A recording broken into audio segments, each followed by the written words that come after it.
Eh bien, bonsoir et bienvenue à toutes à cette webconférence. Avec Laure, on avait comme volonté en ce mois de septembre turquoise, mois de sensibilisation au cancer gynécologique, de faire 2 conférences sur le cancer de l'endomètre, qui est le cancer gynécologique le plus fréquent et pourtant qui est le moins connu. Donc, on s'est dit qu'on allait vraiment parer à ça en proposant une webconférence qui a eu lieu la semaine dernière sur les cancers de l'endomètre localisés et on vous mettra le replay. Et ce soir, donc, sur les cancers de l'endomètre avancé avec une approche donc multimodale comme son traitement. Et pour cela, donc, nous avons le plaisir d'être avec le professeur Martinez. Bonsoir, professeur Martinez. Donc, vous êtes chirurgien, chef adjoint de chirurgie en oncologie à l'Oncopole Toulouse. Bonsoir, merci d'être avec nous. Nous sommes également avec le professeur Chargari. Bonsoir, professeur Chargari. Donc, vous êtes oncologue radiothérapeute à la Pitié-Salpêtrière. Et enfin, nous sommes avec le professeur Alexandre. Vous êtes oncologue médical à l'hôpital Cochin. Merci à tous les 3 d'être avec nous. Et donc, je laisse la parole à Laure. Bonne conférence. Merci. Donc, bonsoir à toutes et tous. On est vraiment très content de vous proposer ce deuxième rendez-vous autour des cancers de l'endomètre. Alors, septembre turquoise bat son plein. La sensibilisation, les manifestations un peu partout en France proposées donc par les centres de soins, les communes, etc. bat son plein. Donc, renseignez-vous et soutenez ce mouvement parce qu'en fait, les cancers gynécos sont quand même globalement très peu connus.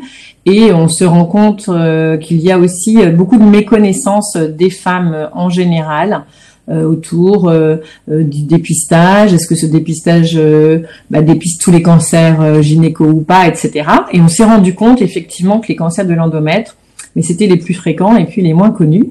Et il y a eu donc une grande mobilisation depuis plusieurs mois avec des sociétés savantes, avec une campagne dédiée dont le professeur Martinez va vous toucher 2 mots. Et puis, donc je voulais rappeler que sur mon réseau cancer gynéco, mais en fait, évidemment, on va pouvoir s'inscrire en tant que patiente ou en tant que proche, et on va pouvoir retrouver des patientes qui ont aussi le même type de cancer, donc par exemple cancer de l'endomètre. On a également des groupes qui permettent de se retrouver, par exemple, entre patientes avec une maladie métastatique. Et ça, c'est important parce que c'est pas du tout les mêmes parcours de soins, les mêmes parcours de traitement. Et là aussi, on s'est rendu compte avec Oriane qu'on avait peu de contenu pour comprendre et découvrir comment se passait ce parcours de traitement. Et donc ce soir, grâce à nos 3 intervenants, vous allez pouvoir avoir une vision tout à fait complète des propositions de traitement qui peuvent vous être faites. Bien entendu, vous pourrez poser vos questions. Donc, on a un onglet dédié. Donc, tout au long des présentations, vous pourrez poser vos questions. Et avec Oriane, on les posera à nos orateurs à différents temps des présentations. Donc, sans plus attendre, je passe la parole au professeur Martinez et je vous souhaite une très bonne conférence. Merci, bonsoir à tous. Merci beaucoup à Patient Réseau d'avoir organisé cette conférence. Moi, je vais vous parler du rôle de la chirurgie dans les cancers du stade avancé. Voilà.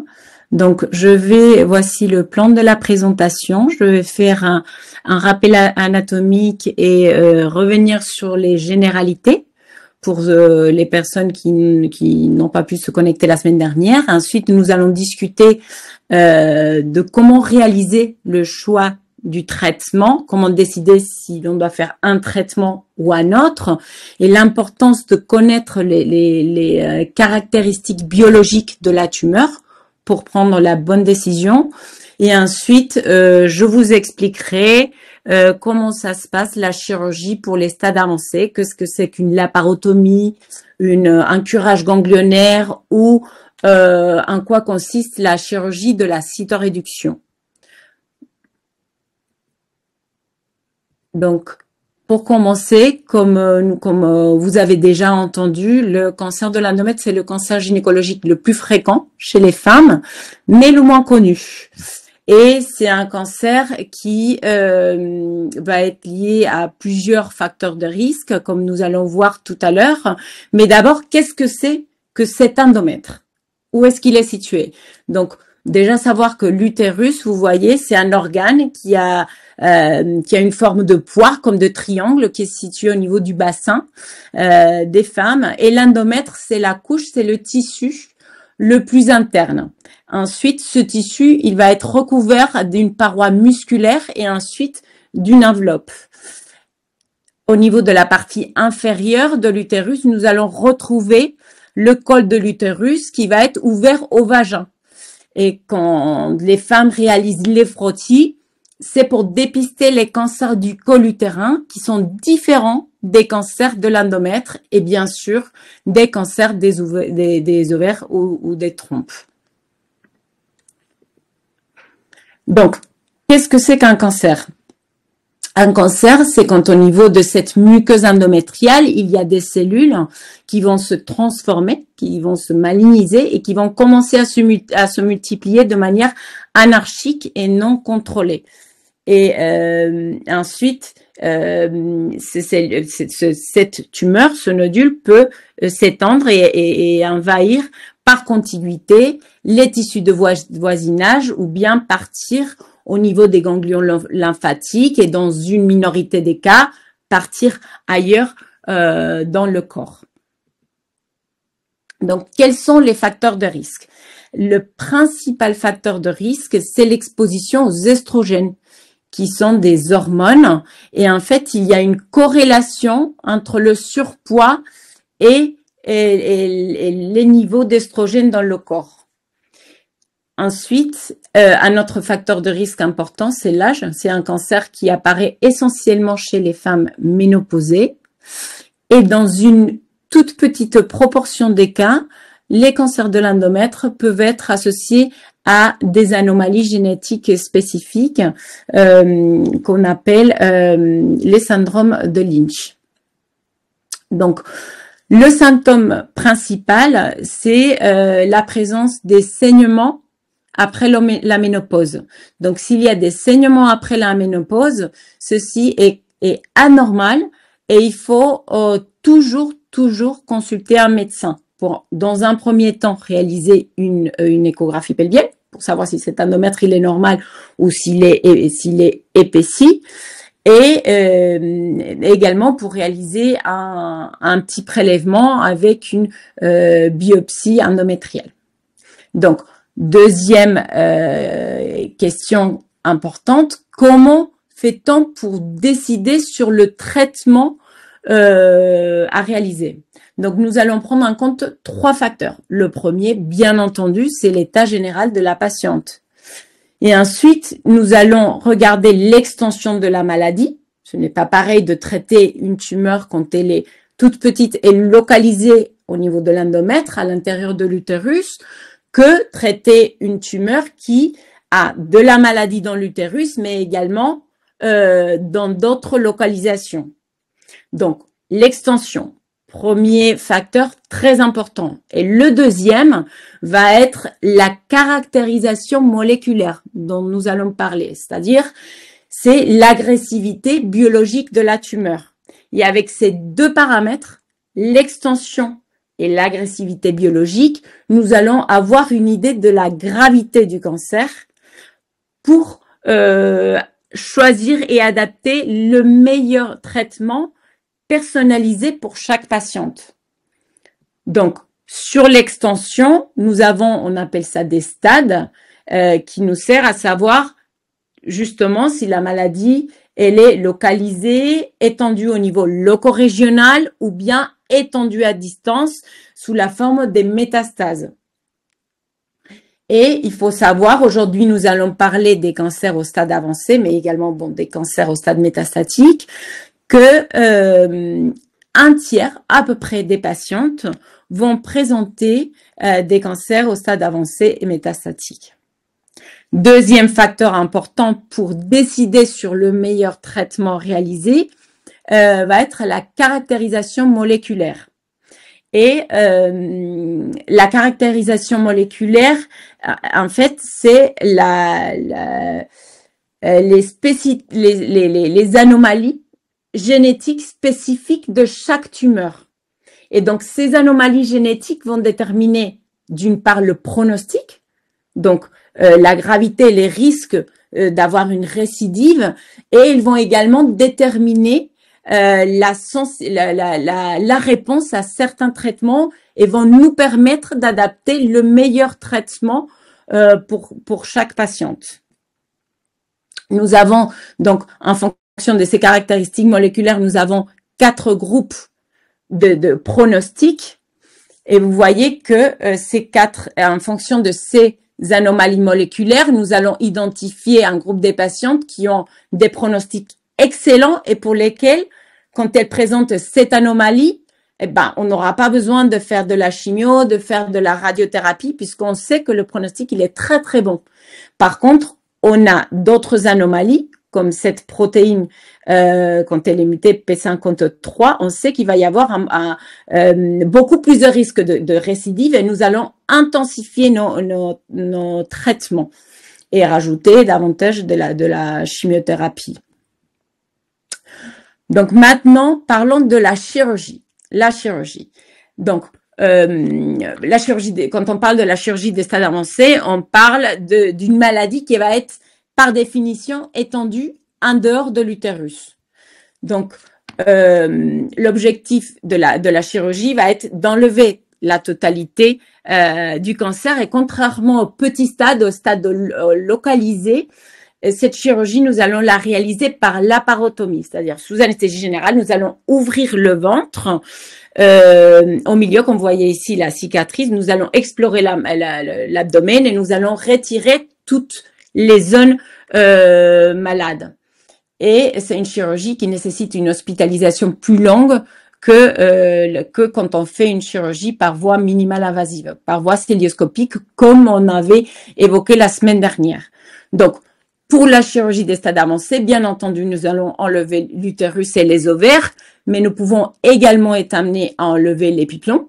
Donc, c'est quoi l'épiplomb? L'épiplomb, c'est comme un tablier graisseux qui couvre l'intestin et qui va être un site privilégié de maladie. Cet épiplomb va être accroché à l'estomac et au côlon. Et le fait de l'enlever, l'omentectomie, permettra de retirer la maladie si elle est présente, comme vous voyez sur la photo, mais également de vérifier s'il y a de la maladie dessus, même si nous ne la voyons pas à l'œil nu, pour certains cancers les plus agressifs, ils peuvent quand même aller infiltrer cet épiplomb. Donc, nous allons l'enlever pour stadifier la maladie et adapter le traitement après la chirurgie. Ensuite, nous avons la chirurgie des ganglions. Pour les stades avancés, nous n'allons pas enlever les ganglions sentinelles, mais uniquement les ganglions quand ils sont malades. C'est ce qu'on appelle une adénectomie. Donc, retirer le ganglion malade. Et si jamais il y a plusieurs ganglions, nous allons retirer la chaîne. C'est ce qu'on appelle un curage ganglionnaire. Et pour les cancers de l'endomètre, ces ganglions sont situés au niveau du bassin et au niveau lombo-aortique. Ensuite, à un stade plus avancé, il peut y avoir la carcinose péritonéale. Le péritoine, c'est comme une petite membrane, c'est comme l'enveloppe qui va recouvrir les viscères au niveau du ventre. Et quand il y a de la maladie étendue au niveau du péritoine, nous allons réaliser une chirurgie de cytoréduction, c'est-à-dire une chirurgie de réduction du volume tumoral où nous allons enlever toute ce péritoine malade, mais également on peut être amené à aller enlever des organes s'ils sont touchés par la maladie. Et pour réaliser cette chirurgie, c'est très important de la réaliser dans des centres accrédités, à réaliser dans des centres qui sont experts dans la chirurgie de la carcinose péritonéale, puisqu'il faut des compétences chirurgicales spécifiques. Et ici, pour que vous voyez une photo, voici le péritoine, comme vous voyez à droite, et ces petits nodules sont de la maladie, de la carcinose visible. Donc, pour finaliser, qu'est-ce qui se passe quand on a une chirurgie, quand on a une laparotomie?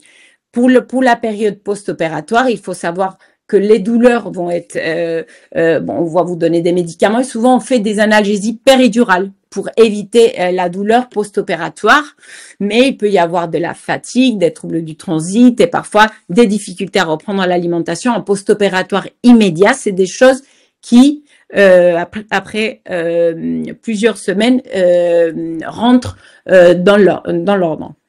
Ensuite, s'il y a une ablation de la chaîne ganglionnaire, il peut y avoir des problèmes de lymphodème, qui est un gonflement des bras pour les dames qui ont eu un cancer du sein, mais pour les cancers de l'endomètre, des jambes. Mais bien heureusement, c'est une complication qui arrive vraiment dans une minorité des patientes. Et la chirurgie de la cytoréduction, le risque de complications, bien sûr, va être lié à l'extension de la maladie, mais dans la majorité des cas, c'est une chirurgie qui ne va pas associer des complications majeures. Et j'ai fini la présentation. Si vous avez des questions, je crois que j'ai dépassé un petit peu, donc à la fin, j'ai essayé d'accélérer un peu. Alors, donc deux questions peut-être rapidement. Oui, nous avons sûr. Donc Arzela qui nous parle du syndrome de Coden comme une des caractéristiques rares, un syndrome rare qui semble pouvoir être lié aussi au cancer de l'endomètre. Donc, est-ce que vous avez quelque chose de spécifique à nous dire, ou est-ce que comment dire, ça fait partie des choses qui sont recherchées, par exemple dans les familles à risque uniquement? Oui, effectivement, c'est un syndrome qui peut associer un risque accru de certains cancers, dans le cancer du sein ou le cancer de l'endomètre, mais qui est une anomalie génétique rare. Et dans les cancers de l'endomètre, comme je vous avais présenté sur l'une des premières diapositives, nous allons réaliser systématiquement des analyses génétiques pour les anomalies les plus fréquentes qui peuvent être héréditaires dans une minorité des patientes, qui sont les anomalies des MMR et qui en plus vont également nous permettre d'adapter le traitement systémique dont le professeur Jérôme Alexandre vous parlera tout à l'heure. D'accord. Mais le syndrome de Coden, c'est vraiment une anomalie génétique qui est rare et qui n'est pas recherchée de manière systématique. Voilà, comme peuvent être les anomalies des MMR. Et du coup, moi, j'avais une question par rapport à la chirurgie. Donc, on a vu les différentes options, les différents curages. Et entre guillemets comment s'en remettre. Vous avez dit aussi que certaines patientes peuvent arriver peut-être dans un état général un peu fatigué, en surpoids ou autre. Est-ce que vous pouvez nous dire dans quel cas, par exemple, vous allez proposer une sorte de préparation à la chirurgie, parce que vous l'avez souligné, c'est quand même une chirurgie qui peut être assez lourde. Donc, est-ce qu'il y a des parcours particuliers? Comment ça s'appelle? Est-ce qu'on peut le solliciter parce qu'en fait, on réalise sur notre réseau que quand les patientes sont bien préparées, c'est-à-dire que souvent quand elles ont bien compris ce qui les attendait, mais aussi qu'elles sont entre guillemets dans la meilleure forme possible pour la chirurgie, c'est mieux. Donc, est-ce que vous pouvez nous parler de ces programmes-là qui se développent un peu partout pour favoriser un bon rétablissement après la chirurgie? Oui, c'est une excellente question. Donc, effectivement, chez les patientes fragiles ou les patientes qui ont un état général un peu altéré, on peut faire des programmes de préhabilitation pour améliorer l'état fonctionnel, donc l'état de forme des muscles avant l'intervention, et également l'état nutritionnel des patientes pour qu'elles arrivent dans les meilleures conditions au bloc opératoire, en particulier quand nous allons faire des chirurgies un peu plus étendues, comme peuvent être les chirurgies de cytoréduction. Et donc ça, c'est la préhabilitation, donc c'est les programmes que nous allons mettre en place avant l'intervention, mais également après l'intervention, nous avons également des recommandations pour réaliser une réhabilitation plus rapide, et c'est grâce à la mobilisation précoce et à l'alimentation précoce après l'intervention, à une optimisation, par exemple, comme nous avons parlé de l'analgésie post-opératoire grâce à la mise en place de la péridurale au lieu de donner des morphiniques. Et ces programmes sont effectivement mis en place lorsque la patiente va avoir une chirurgie en particulier étendue, comme la chirurgie de la carcinose, et plus spécifiquement pour les patientes les plus fragiles qui le nécessitent. Alors, juste une dernière question avant de faire intervenir nos deux orateurs. Alors, on a une question d'Hicham qu'il va falloir aussi nous traduire un peu. Vous avez parlé justement des différents types de chirurgie que vous allez faire en fonction de l'étendue de la maladie. Donc, lui, en cas d'atteinte du col utérin, est-ce qu'on fait Shell ou bien c'est toujours l'hystérectomie totale avec annexectomie? Alors, il va falloir nous traduire un petit peu les techniques opératoires et donc répondre à la question. Il n'y a pas de problème, mais j'ai pas compris. Donc, quand on a une maladie, donc un stade 2, c'est quand la maladie, elle est étendue au niveau du col utérin.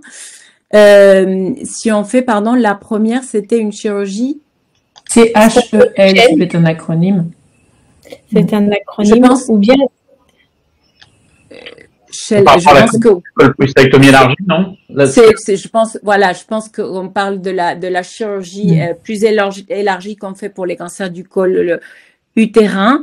Donc, pour les cancers de l'endomètre, en fait, l'atteinte du col, elle est assez centrale, c'est-à-dire que la maladie, très rarement, elle va s'étendre sur les tissus de voisinage du col utérin, qu'on appelle les paramètres. Et ces tissus, on les enlève quand on fait une chirurgie élargie, dont on parle, dont vous me posez la question. Donc, c'est des tissus que nous n'allons pas retirer systématiquement pour les cancers de l'endomètre quand la maladie elle est située au niveau du col utérin. Parce que cette maladie, elle est vraiment à l'intérieur du col utérin, elle s'étend pas sur ces paramètres-là. On va faire on appelle ça des hystérectomies simples, donc l'ablation de l'utérus et du col utérin avec les trompes et les ovaires. Mais on n'enlève pas les tissus de voisinage, les paramètres, on ne réalise pas d'hystérectomie élargie. Uniquement vraiment dans des cas exceptionnels. Très bien. Merci beaucoup, professeur Martinez. On va laisser donc la parole à notre deuxième intervenant. Merci. Merci. Professeur Chargari. Alors, bonsoir. Je vous partage votre présentation. Merci. Bonsoir à toutes et à tous. Donc, merci de l'invitation. J'ai le plaisir d'évoquer avec vous la place de la radiothérapie dans le traitement des cancers de l'endomètre avancés. Alors, comme vous l'a dit le professeur Martinez, la prise en charge des cancers de l'endomètre au stade précoce, elle est basée maintenant sur le profil moléculaire et on va décider les traitements en fonction de ces profils moléculaires, avec des patientes qui nécessiteront des traitements plus ou moins complets. En situation d'une tumeur avancée, on a également une place très importante pour la radiothérapie dans une stratégie qui se veut parfois curative et parfois plus en association au traitement systémique, en complément des traitements de type chimiothérapie ou immunothérapie. Alors le principe, rapidement, de la radiothérapie, c'est de traiter par des rayonnements ionisants qui vont être émis par une machine qu'on appelle un accélérateur de radiothérapie, et ces rayonnements vont détruire sur leur trajet des cellules cancéreuses en provoquant des modifications dans l'ADN de la cellule tumorale. Les tissus sains vont, eux, être protégés, relativement protégés, car on a des techniques de radiothérapie modernes qui permettent de donner des doses élevées dans des volumes restreints, mais également par leurs propriétés biologiques qui sont de mieux réparer les lésions de l'ADN. Le principe d'une radiothérapie, c'est assez stéréotypé, c'est ce qu'on appelle un centrage. Un centrage, c'est la préparation du traitement qui passe par un scanner, qui passe parfois par une IRM. On va travailler sur le dossier pendant plusieurs jours, définir les volumes de traitement, définir la balistique, c'est-à-dire comment le rayonnement va venir traiter la tumeur, et puis ensuite les patients sont traités selon différentes modalités, soit tous les jours pendant plusieurs semaines, soit une fois par jour pendant quelques séances en fonction des indications dont on va discuter après. Les patientes sont vues régulièrement pendant le traitement, puis une fois qu'elles finissent, on met en place avec elles un protocole de suivi. L'objectif du traitement dans une situation de prise en charge d'un cancer de l'endomètre, ça peut être un traitement préventif quand on veut traiter le fond du vagin, c'est un site de récidive assez fréquent après chirurgie. Dans ce cas-là, on fera une curithérapie, qui est un traitement ambulatoire, très bien supporté, avec très peu d'effets secondaires dans cette indication. Je parle bien d'un traitement préventif après chirurgie d'un cancer de l'endomètre. On va donner des doses qui sont assez faibles, dans des volumes assez restreints, et il y a très peu de séquelles attendues de cette curithérapie. La radiothérapie, c'est un traitement plus lourd qui nécessite plusieurs semaines d'irradiation, des séances quotidiennes pendant en général 5 semaines, et on va traiter le fond du vagin, les aires ganglionnaires autour, toutes les zones qui sont à risque de récidive, et c'est un traitement qui peut donner des diarrhées, des brûlures urinaires et parfois des séquelles vaginales, mais assez peu pour le cancer de l'endomètre comparativement au cancer du col de l'utérus. Alors, on va avoir également pour des patientes qui présentent des tumeurs non opérables, rarement ces tumeurs sont non opérables, mais parfois le sont, soit en raison du terrain, c'est-à-dire une patiente qui présente des fragilités qui font que le chirurgien ou l'anesthésiste auront beaucoup de mal à proposer une chirurgie lourde, soit lorsque la tumeur est trop avancée localement pour permettre une chirurgie complète. Et dans ces cas-là, on peut être amené à prendre en charge ces patientes avec une radiothérapie, parfois même une chimiothérapie en plus. Et puis enfin, malheureusement, il y a des situations qui sont des situations non curatives, mais pour lesquelles on va pouvoir proposer des traitements efficaces de radiothérapie qui vont avoir une visée antalgique pour traiter des douleurs, pour traiter des saignements ou pour prévenir la survenue de complications liées au cancer que pourraient par exemple engendrer des métastases au niveau des vertèbres. Pour une patiente qui présente une tumeur avancée, non opérable, mais localisée, c'est-à-dire sans métastase, on va être amené à proposer des traitements chirurgicaux en première intention, mais lorsque cette chirurgie n'est pas faisable, c'est ce que je vous disais, on pourra être amené à proposer une radiothérapie à la place de la chirurgie. Ensuite, on a également des patientes qui ont une maladie métastatique au diagnostic, pour lesquelles on a, avec les traitements médicamenteux de chimiothérapie et d'immunothérapie, de très belles réponses. Et on se retrouve dans la situation où les métastases ont disparu, ou ont été contrôlées, et on a envie de proposer un traitement local pour maximiser la probabilité que la maladie ne réévolue pas, et pour compléter le traitement et ne pas laisser de la maladie active au niveau du col de l'utérus ou de l'endomètre. Et ça, c'est des situations qu'on rencontre de temps en temps. L'objectif de la radiothérapie dans ces tumeurs avancées, ça peut être la guérison, mais c'est aussi souvent éviter la survenue de symptômes ou retarder l'évolution de la maladie lorsque celle-ci sort du registre curatif. Avec les techniques de radiothérapie moderne, on peut proposer des traitements dits ablatifs, c'est-à-dire radiochirurgicaux. On va délivrer une radiothérapie à très forte dose en quelques séances dans des volumes limités. Cette situation, c'est la situation d'une patiente qui pourrait avoir une maladie dite oligométastatique, peu de métastases, qui serait une situation un peu intermédiaire entre une maladie localisée et une maladie métastatique avec un nombre important de lésions à distance. Et dans cette situation d'une maladie dite oligométastatique, peu de métastases, on peut être amené à proposer des traitements focaux sur des lésions pulmonaires, sur des lésions hépatiques, sur des lésions ganglionnaires. On a également une place de la radiothérapie alors que la patiente a des métastases qui ont disparu, on a une ou deux lésions qui reviennent, on peut être amené à les traiter par radiothérapie pour se garder des possibilités de traitement médicamenteux ultérieurs et puis aussi pour éviter les effets secondaires d'un traitement de deuxième ou troisième ligne qui serait lourd.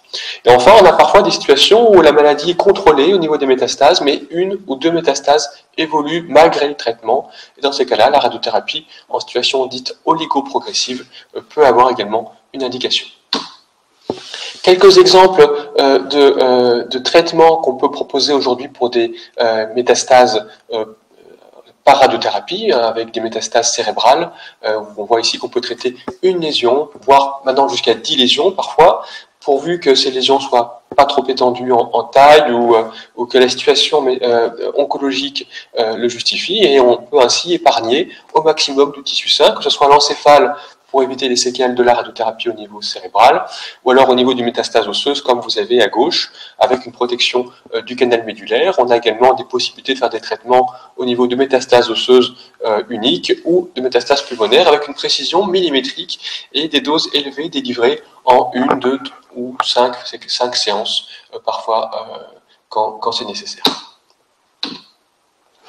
Et enfin, on a une place dans le cadre de la recherche pour ces radiothérapies en association à des traitements de type immunothérapie. Rapidement, quand on fait une irradiation sur une tumeur, on va entraîner une mort des cellules cancéreuses irradiées, et cette mort des cellules cancéreuses irradiées va entraîner un relargage dans l'environnement tumoral de beaucoup de protéines, d'antigènes, et ces antigènes sont des molécules qui vont entraîner une réaction immunitaire. Et cette réaction immunitaire, elle va elle-même permettre d'agir sur d'autres cellules cancéreuses à distance.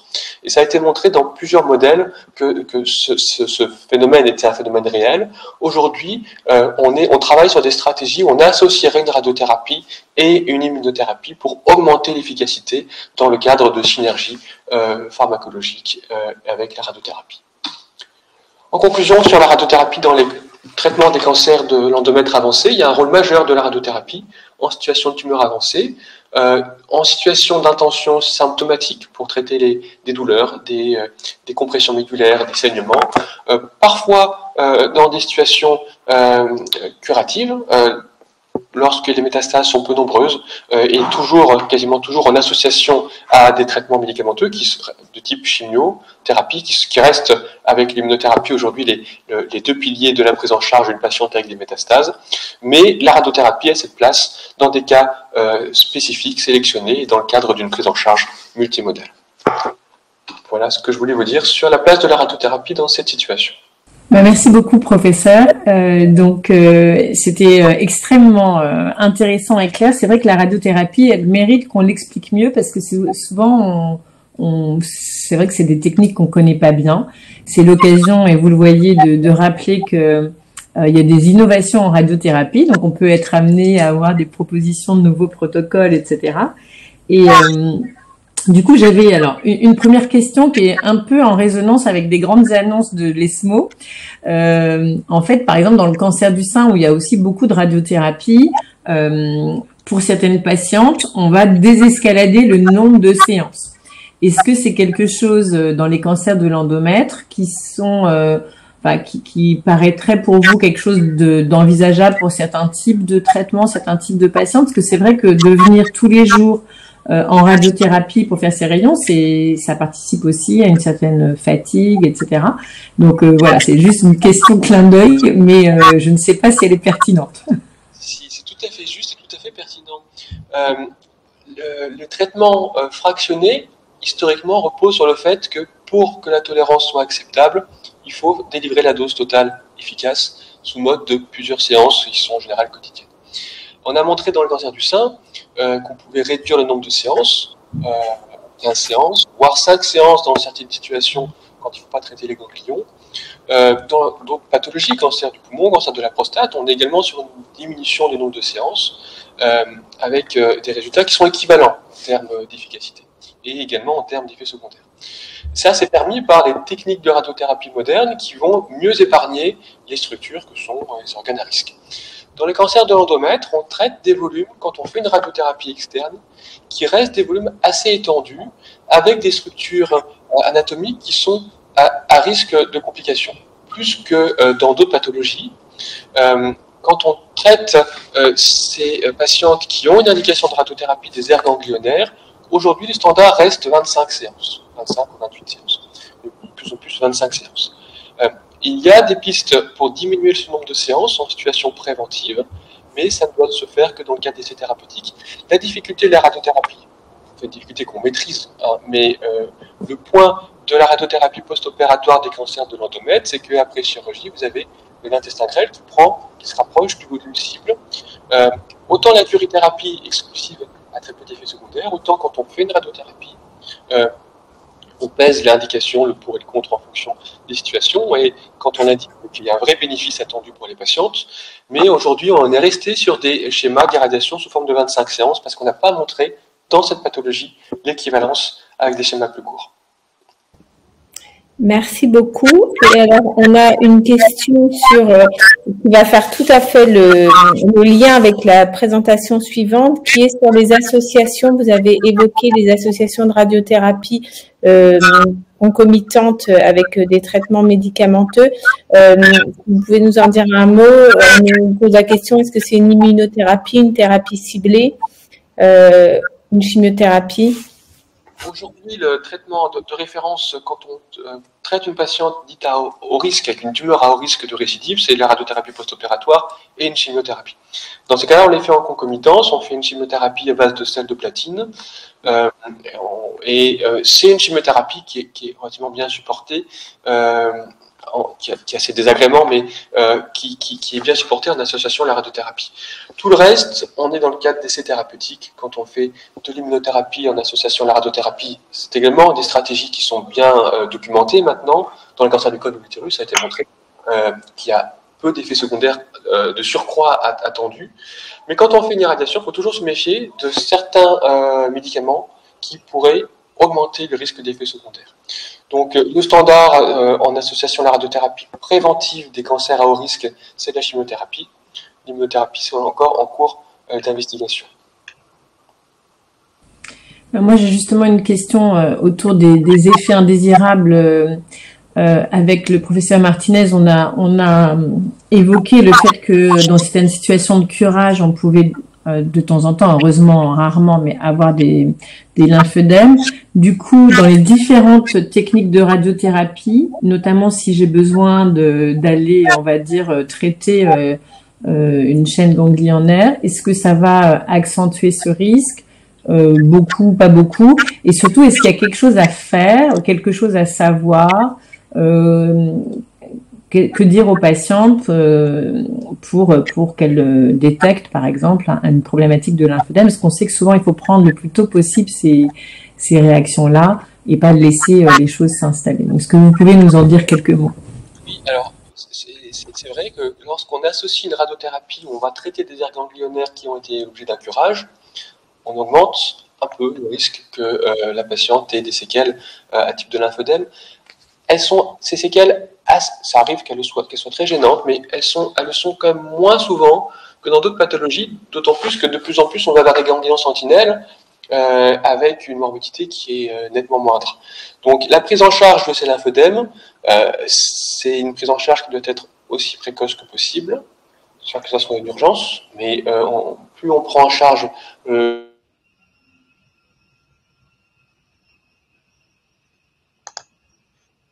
On vous a perdu, professeur Chargari. Vous entendez? Oui, là oui.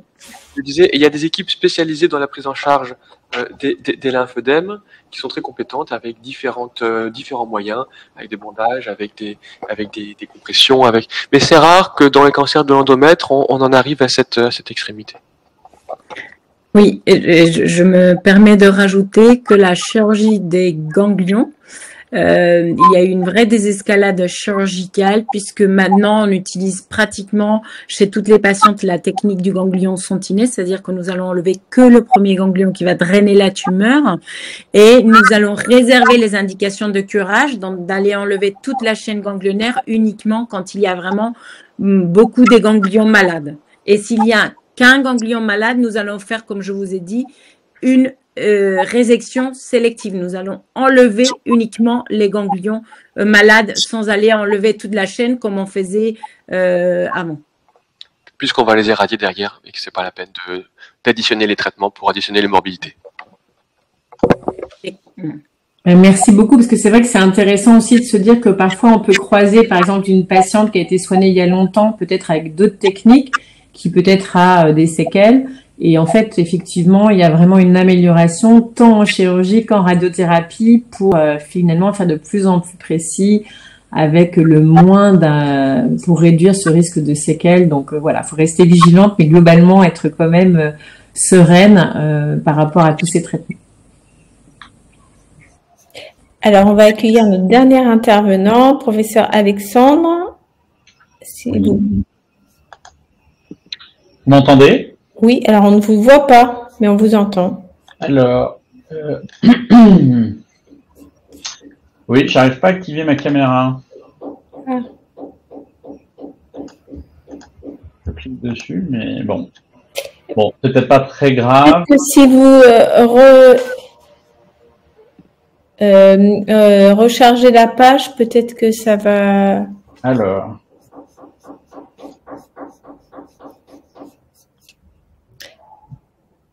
Alors, en attendant, on a une question, peut-être? Non.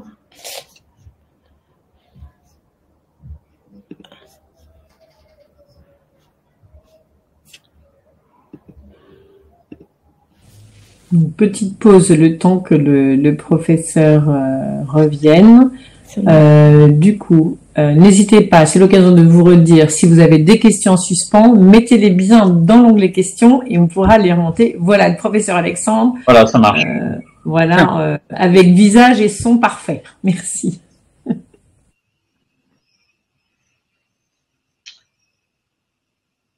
Alors, les diapos, voilà. Donc, mon propos est de vous parler des traitements médicamenteux qu'on va utiliser dans le cancer de l'endomètre avancé. Alors, juste un petit rappel pour qu'on parle, dire bien de quoi on parle. On va parler de stade avancé quand le cancer ne peut pas être traité uniquement par un traitement local, chirurgie ou radiothérapie, comme les deux traitements qu'on a évoqués, soit parce qu'il existe des métastases, qui est le cas le plus habituel dans les stades avancés. Ces métastases qui vont le plus souvent être soit des ganglions à distance de l'utérus, soit des métastases au niveau du péritoine, soit au niveau des poumons. On peut aussi parler de stade avancé parce que la tumeur primitive ou une récidive au niveau de la zone où se trouvait l'utérus sont trop volumineuses pour pouvoir être opérées ou traitées par radiothérapie. Donc dans ce cas-là, on va utiliser essentiellement des médicaments qu'on appelle des traitements systémiques, c'est-à-dire qu'ils vont agir sur l'ensemble de l'organisme et pas uniquement au niveau de la tumeur utérine comme peuvent le faire une intervention chirurgicale ou de la radiothérapie. Alors, quels sont ces traitements systémiques ou médicamenteux? Le plus connu, c'est la chimiothérapie. Généralement, on va utiliser deux médicaments qui sont le carboplatine et le Taxol. Ce sont des perfusions qu'on fait en hôpital de jour toutes les 3 semaines. Les effets secondaires sont principalement la perte de cheveux. On peut dire que c'est l'effet secondaire finalement le plus fréquent parce que ça arrive dans 100% des cas, malheureusement. On sait que ça repousse tout le temps une fois que le traitement est terminé, mais ça reste quand même un effet souvent très pénible. La fatigue aussi, c'est un effet très habituel. Les nausées peuvent être présentes et puis il peut y avoir au fur et à mesure des traitements l'installation de ce qu'on appelle une neuropathie, des fourmillements et une perte de sensibilité des extrémités. On peut aussi avoir une baisse des globules blancs, des plaquettes. Ce traitement, donc par le carboplatine et le Taxol, c'est vraiment le traitement qui est fait, je dirais, dans tous les centres, qui est reconnu mondialement comme la chimiothérapie de référence. C'est un traitement qui est souvent efficace, c'est-à-dire qu'on va souvent avoir une réduction de la tumeur, mais malheureusement, son effet peut être limité dans le temps, c'est-à-dire qu'à un moment très variable, de délai très variable, eh bien, la tumeur peut à nouveau augmenter de taille. Donc, pour augmenter l'efficacité de la chimiothérapie, on a une nouvelle arme à notre disposition depuis 1 an à peu près maintenant, qui est l'immunothérapie, donc qui agit de façon très différente. Autant la chimiothérapie, elle va agir directement sur les cellules cancéreuses, l'immunothérapie, elle va agir sur le système immunitaire pour le stimuler et l'inciter d'une certaine façon à agir sur les cellules cancéreuses. Donc, ce sont des anticorps, donc en perfusion, qui sont débutés en même temps que la chimiothérapie et puis poursuivis une fois que la chimiothérapie est arrêtée pour allonger la durée de perfusion, la durée de rémission, pardon, la durée de la rémission. Ces effets secondaires sont très différents de ceux de la chimiothérapie. Très souvent, en fait, il n'y a pas du tout d'effets secondaires, donc c'est extrêmement bien supporté. Mais parfois, ça peut donner des effets secondaires qui sont liés au dérèglement du système immunitaire. Donc, ce qu'on va parler de maladies auto-immunes. Donc, le système immunitaire va réagir contre des différents tissus de l'organisme. C'est parfois bénin, parfois ça nécessite d'arrêter les traitements. Et puis, ça peut exceptionnellement être des complications graves. Donc, c'est pour ça qu'il y a besoin d'une surveillance quand même particulière. Une alternative à ce traitement par chimio et immunothérapie, c'est ce qu'on appelle l'hormonothérapie. Le principe, c'est quoi? C'est que certains cancers de l'endomètre sont stimulés par une hormone féminine qui s'appelle l'œstradiol. Donc, on dit qu'ils sont hormonodépendants parce que ces hormones sont produites normalement par l'organisme féminin. Et stimule les cellules cancéreuses. Donc, si on empêche cette hormone d'agir, on peut se dire qu'on va empêcher la tumeur de se développer. Donc ça peut fonctionner, pas dans tous les types de cancers de l'endomètre. Il faut qu'il y ait vraiment des récepteurs pour les hormones à la surface des cellules cancéreuses pour que ça fonctionne. Et donc ça, c'est quelque chose qu'on peut regarder par certains examens. C'est un traitement oral et en fait, l'intérêt de l'hormonothérapie, c'est surtout que c'est généralement quand même beaucoup mieux supporté que la chimiothérapie. Il peut certes y avoir de la fatigue, des bouffées de chaleur, des douleurs dans les articulations, une prise de poids, mais globalement, c'est moins contraignant et mieux supporté. Le dernier aspect qu'il ne faut pas négliger dans le traitement, à côté des traitements qui vont agir directement sur le cancer, c'est ce qu'on appelle les soins de support. C'est-à-dire ce qui vont participer à maintenir une qualité de vie qui soit la meilleure possible. Alors, il peut s'agir d'agir sur les symptômes liés au cancer qui altèrent la qualité de vie. En premier lieu, bien sûr, la douleur. On a quand même pas mal de médicaments maintenant pour agir sur celle-ci. Mais ça peut être aussi un essoufflement lié à des métastases au niveau des poumons, des symptômes digestifs. Il y a d'autres éléments qui sont importants et qu'on essaie de mieux prendre en compte. C'est l'équilibre nutritionnel avec deux risques, à la fois de perdre du poids de façon excessive. Et ça, c'est toujours le point sur lequel on est le plus attentif parce que souvent les traitements sont moins bien supportés quand on perd trop de poids. Mais la prise de poids, ça peut être un problème aussi particulier, spécialement dans le cancer de l'endomètre, sur lequel il faut être vigilant. Un autre point important, c'est le maintien de l'activité physique. Alors, ça peut simplement essayer de marcher tous les jours, de sortir de chez soi. C'est bon aussi pour le moral. Mais ça peut être aussi de l'activité sportive adaptée, donc beaucoup plus organisée et qui joue un rôle important dans la qualité de vie et aussi probablement l'efficacité des traitements. Et puis enfin, le soutien psychologique, non seulement de la patiente, de la personne malade, mais aussi de ses proches. Alors, comment on décide ces différents traitements? On va d'abord s'aider des caractéristiques de la tumeur. Donc, celles-ci, elles vont être évaluées par ce qu'on appelle l'examen histologique, donc au microscope, dont le docteur Martinez a déjà parlé. Donc, c'est l'analyse au microscope et l'analyse moléculaire qui permet de rechercher certaines mutations. Et ça va nous conduire, par exemple, à dire que l'hormonothérapie peut être efficace parce qu'il y a des récepteurs aux hormones. Mais c'est finalement plutôt une minorité des cancers de l'endomètre. Ça peut aussi nous aider pour prévoir l'efficacité de l'immunothérapie.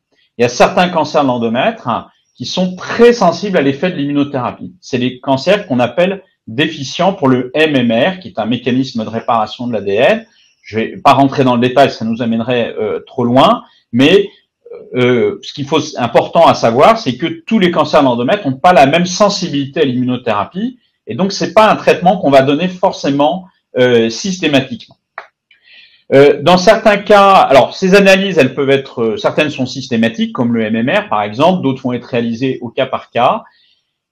Ça peut amener à refaire une biopsie au moment de s'il y a une rechute. On peut se dire, il y a eu une ablation de l'utérus il y a quelques années, une rechute survient.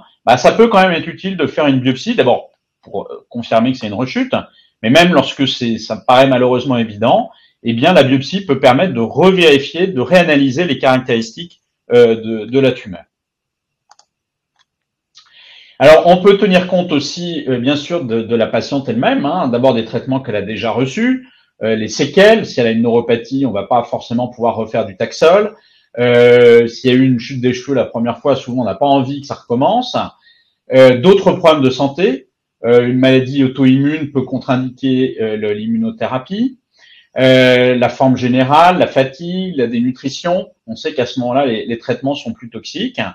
Et puis, les souhaits de la patiente, et en particulier, finalement, où met-elle ses priorités? Est-ce qu'on est prêt à accepter un traitement toxique? Est-ce qu'on privilégie la qualité de vie? Tout ça, c'est des éléments à discuter avec chaque personne, peut faire que les décisions peuvent être différentes d'une personne à l'autre.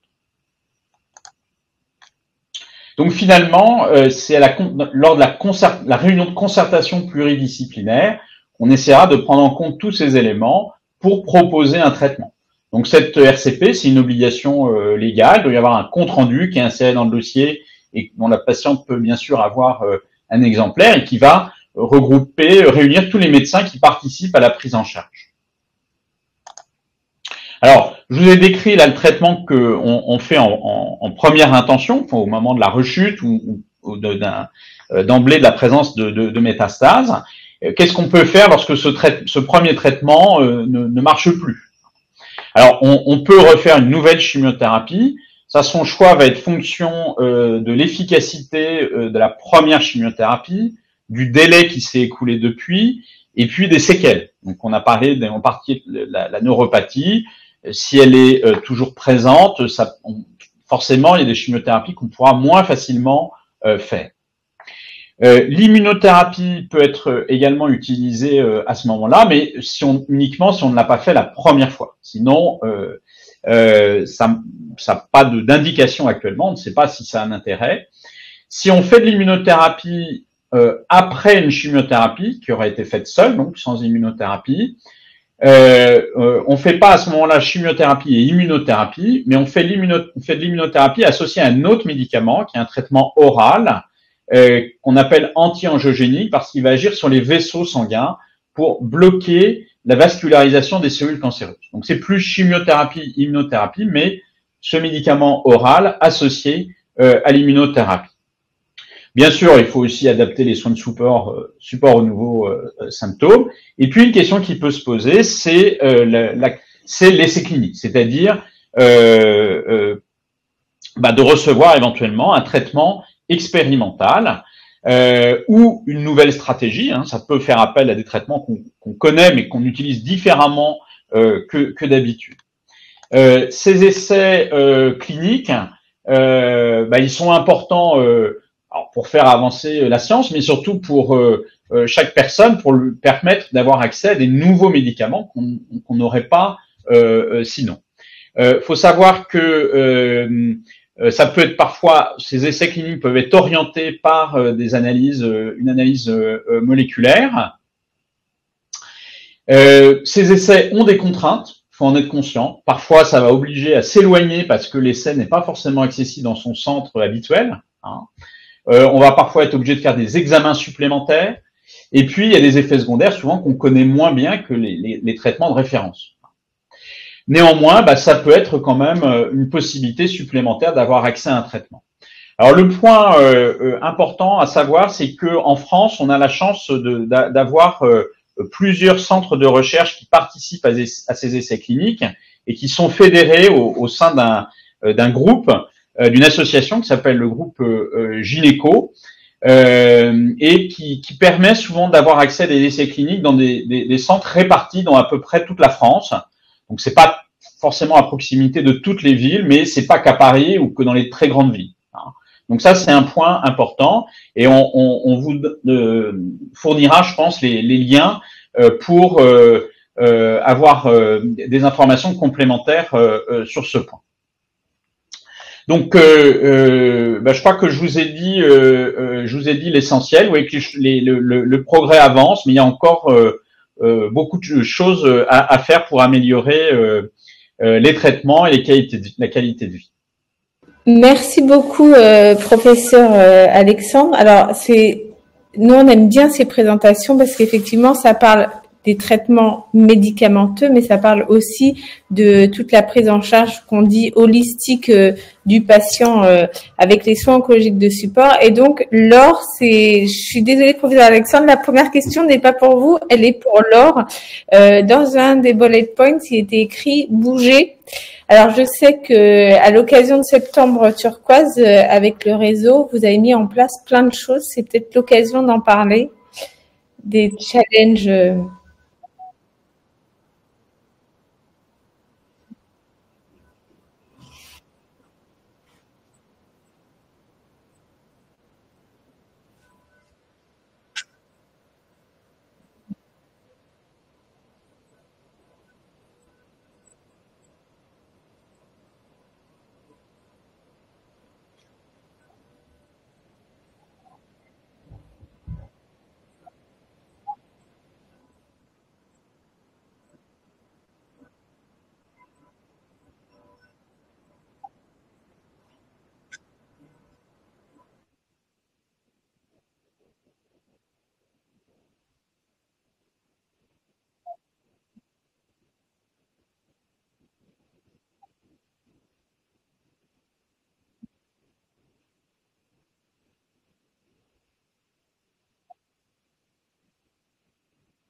Professeur Alexandre, moi j'avais une question par rapport à toutes les innovations que vous avez montrées. Vous avez parlé notamment de la recherche clinique qui était active au travers notamment du réseau et de la société savante Gynéco.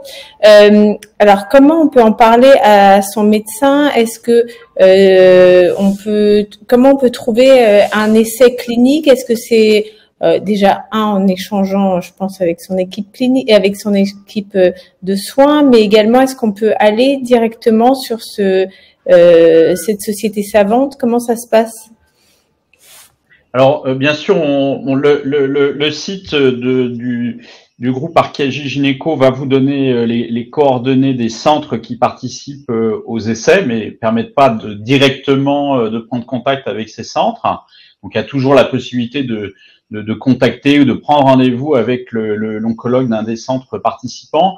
Mais je pense que c'est quand même toujours mieux, autant que possible, de passer par son oncologue référent, parce que c'est quand même lui qui saura le mieux si effectivement vous êtes un essai est fait pour vous. Parfois, en regardant le site comme ça, on peut se dire que oui, tiens, c'est quelque chose qui est intéressant, mais en fait, les critères font que c'est pas forcément adapté. Donc, je pense que c'est quand même toujours mieux, autant que possible, de passer par son oncologue, de lui poser effectivement tout à fait la question: est-ce qu'il y a des traitements nouveaux? Est-ce que c'est pas quelque chose qu'on pourrait évoquer?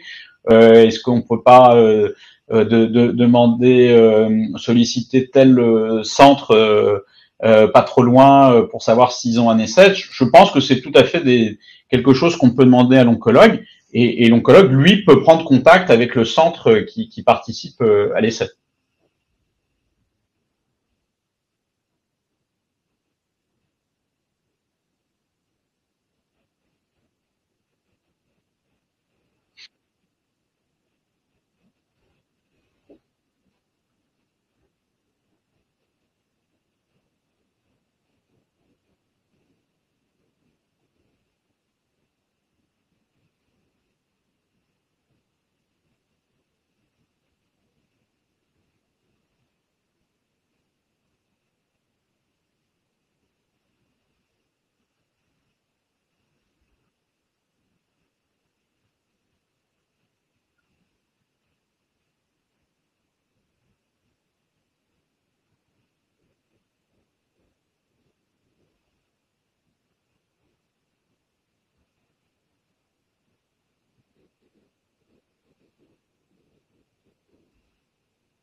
Ouais, ouais. Non, ça c'est. Hmm.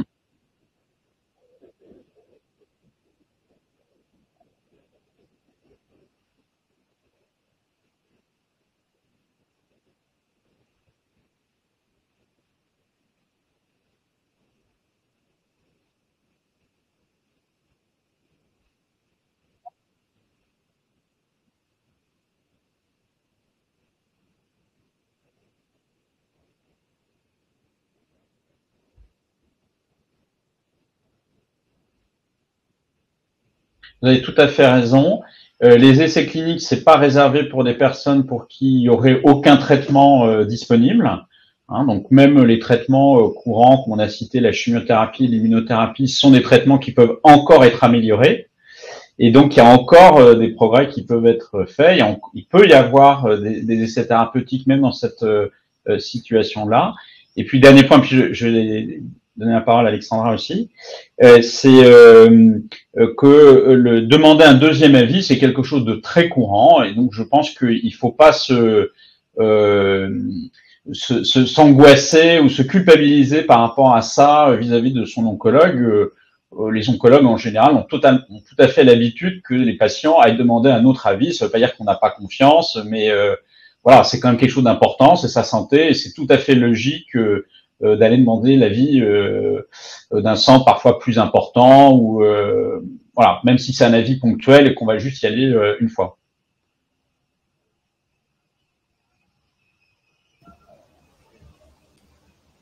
Alors, je crois que vous vouliez demander l'avis du professeur Martinez, non?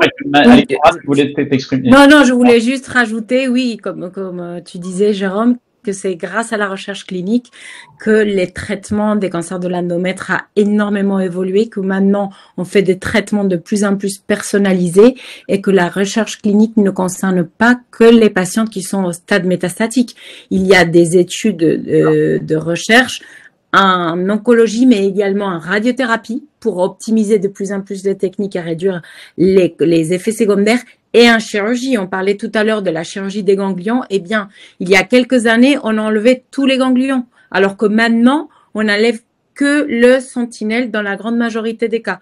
Donc, cette évolution vers une prise en charge plus personnalisée et à la fois moins morbide, avec moins d'effets secondaires, c'est grâce à la recherche clinique.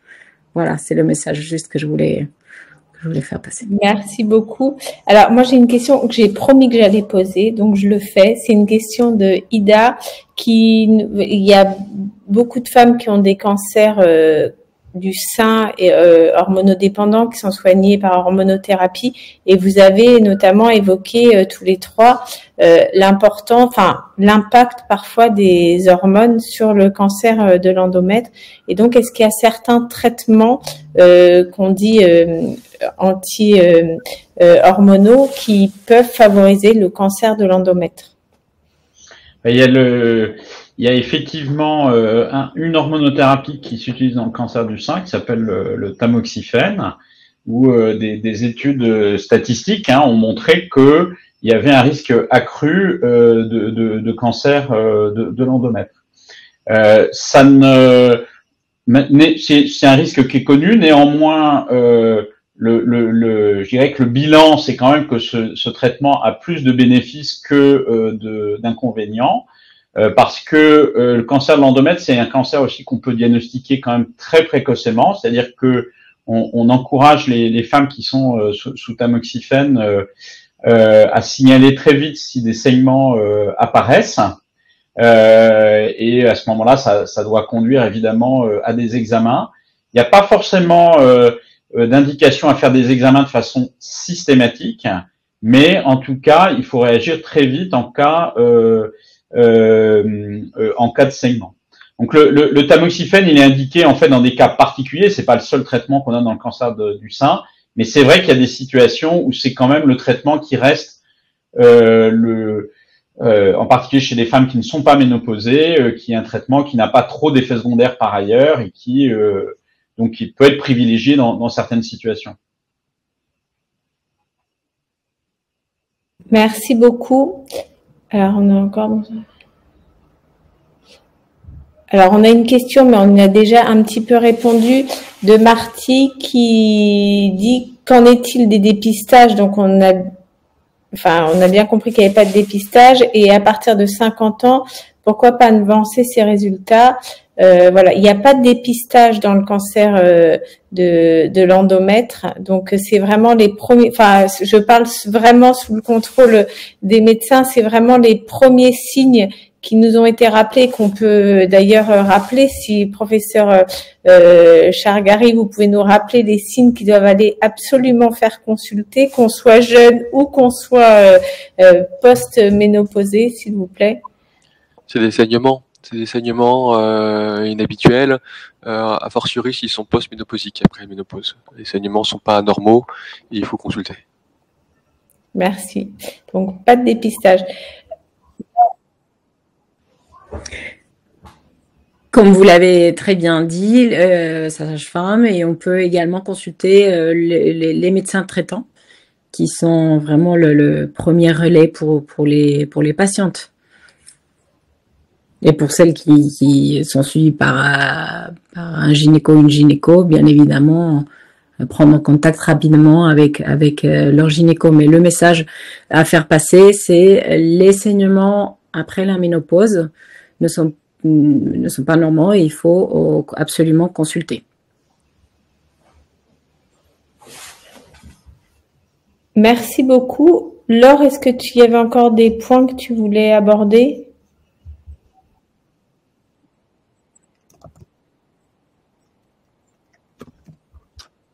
Merci à vous. Très bonne soirée. Merci. On se pose quelques questions. On est désolé, mais on s'était engagé à pas dépasser le temps imparti. Donc, à très vite. Au revoir. Bonne soirée. Bonne soirée, au revoir. Merci, au revoir. Merci à vous.